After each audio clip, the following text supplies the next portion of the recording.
Hello and welcome to this sixth lecture of Developing Best Design Idea in this course on winning prototype development. I'm Arun Singhal, your management coach and mentor with 40 years of experience in people development. So in this section, we have been working on how to develop a best design idea for winning prototype development to help you build your business. And we have come almost to the fag end of the process of developing a best design idea, where we're going to talk about how to identify and mitigate risk. And specifically, we'll talk about a technique called FMEA. Right. So how do you think you can identify and mitigate risk? We have so far looked at how to brainstorm inputs for design, develop alternate concepts, understand resolve conflicts. And now we are at a stage of identifying and mitigating risks. So how do you think we can do that? Any thoughts? So the technique to use here is called FMEA, which is a very proven technique, and we will see what this FMEA is in the next couple of slides before we apply them in our water purifier case to understand how can it work in real life. So let's look at what is FMEA. So and how can it reduce the product risk? So let's look at both of these. What is FMEA and how can it reduce the product risk?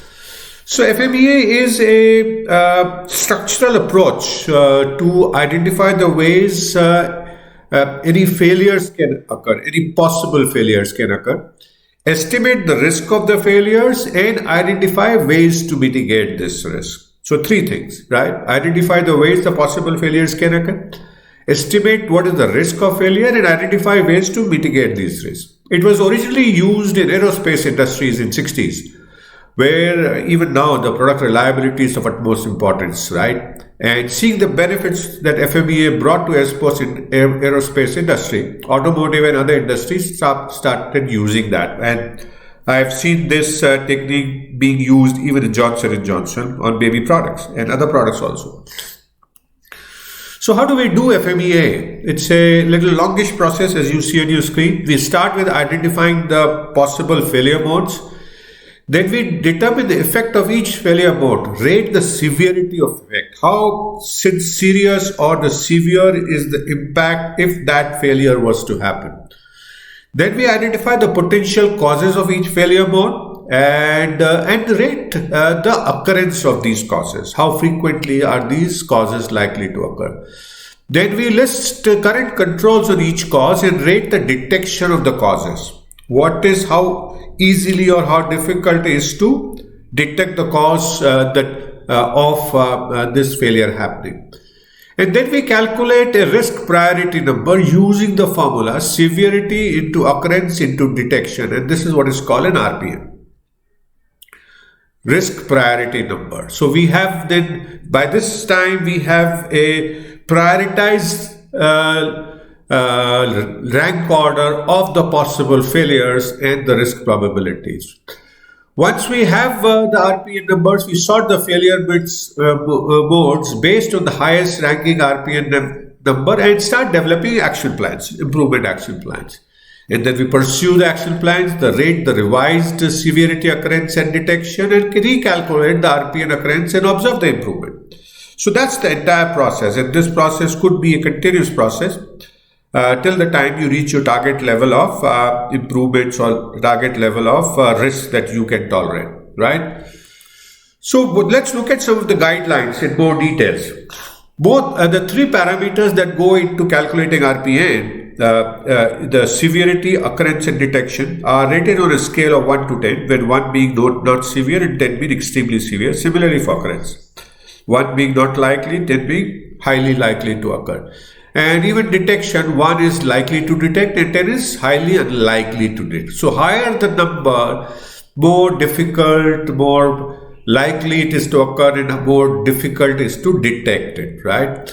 There are more detailed guidelines that have been developed as on a rating from 1 to 10 to define and have common understanding between the various members of the team who will do this assessment and determine the RPN components as well as RPN and and then develop improvement plans.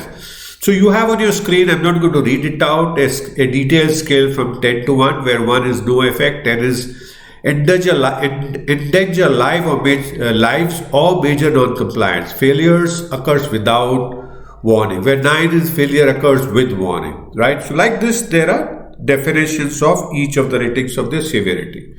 Similarly, there are definitions of the ratings of on occurrence rating scale and detection rating scales, and these are very quantified, as you see.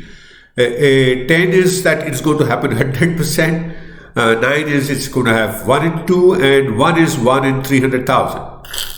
Detection scale again is 10 is you cannot detect it, 9 is highly unlikely to detect, etc., etc., and 1 is can detect right away. So these are very qualified, very clear definitions each of the scale, and the team can use with some good understanding of and come to a common consensus on the ratings as well as RPMs of the various failure modes that's likely to happen. So what do we do in the next module? In the next module, we will look at how to carry out these steps using our water purifier example, and so that you get a good picture of how to carry this important step out in real life. So thank you so much for watching this 6th lecture of developing a best design idea. I hope you continue to learn something new, continue to enjoy, and I look forward to seeing you again in the next lecture.